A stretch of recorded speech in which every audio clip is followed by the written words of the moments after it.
சென்னை திருவேற்காடு கோலடியில் உள்ள விளையாட்டு மைதானத்தில் கழிவுநீர் சுத்திகரிப்பு நிலையம் அமைக்க எதிர்ப்பு தெரிவித்து விளையாட்டு வீரர்கள் போராட்டத்தில் ஈடுபட்டனர். இதுகுறித்த விவரங்களோடு இணைகிறார் எமது செய்தியாளர் ஜெய்ஹரிஷ் விவரங்களை வழங்கலாம். வணக்கம் மாசினி.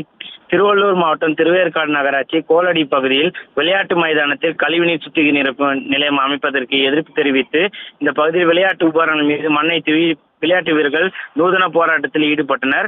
திருவேற்காடு பகுதியில் சுமார் கோலடியில் விளையாட்டு மைதானம் 13 ஏக்கரில் உள்ளது. இதுல கழிவுநீர் சுத்திகரிப்பு நிலையம் அமைய உள்ளது. சுமார் 1000 கோடி ரூபாய் செலவில் 3 நகராட்சி மற்றும் 9 ஊராட்சிகளை இணைக்கும் வகையில் பிரம்மாண்டமாக இந்த பகுதியில் இந்த திட்டமானது செயல்படுத்த உள்ளது. இதற்கு 200க்கும் மேற்பட்ட விளையாட்டு வீரர்கள் மற்றும் இந்த பகுதிவாசிகள் ஒன்று கூடி இன்று அந்த மைதானத்தில் போராட்டத்தில் ஈடுபட்டனர் மற்றும் அதை வேண்டாம் என கோஷங்களை எழுப்பியும் இந்த போராட்டத்தில் ஈடுபட்டனர். பேட், பால், கால்பந்து போன்ற உபகரணங்களை கீழே போட்டு மண்ணை தூவி நூதன போராட்டத்தில் ஈடுபட்டுள்ளனர்.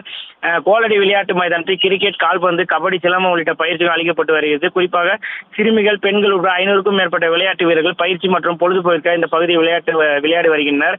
திருவேற்காடு, பூந்தமல்லி, மாங்காடு உள்ளிட்ட நகராட்சிகளையும் பாதாள சாக்கடை திட்டத்திற்கு திருவேற்காடு கோலடி பகுதியில் கழிவுநீர் சுத்திகரிப்பு நிலையம் அமைய உள்ளது குறிப்பிடத்தக்கது. விளையாட்டு மைதானம் மட்டுமல்லாமல் அதிக நீர்நிலை, தேவாலயம், அரசு பள்ளி இருப்பதால் கழிவுநீர் சுத்திகரிப்பு நிலையம் அமைய எதிர்ப்பு தெரிவித்து இந்த பகுதிவாசிகள் தொடர்ந்து போராட்டத்தில் ஈடுபட்டு வருவது. இந்த திட்டத்திற்கு எதிர்ப்பு தெரிவித்து மாற்று இடத்தில் இந்த திட்டத்தை செயல்படுத்த வேண்டும் எனவும் நிலத்தடி நீர் குறிப்பாக பாதிக்கப்படும் மற்றும் சுகாதார சீர்கேடு ஏற்படும் என்பதாலும் இந்த திட்டத்தை வேறு பகுதியில் செயல்படுத்த வேண்டும் என தமிழக முதல்வருக்கு கோரிக்கை விடுத்து போராட்டத்தில் ஈடுபடுவது குறிப்பிடத்தக்கது. ஆசினி,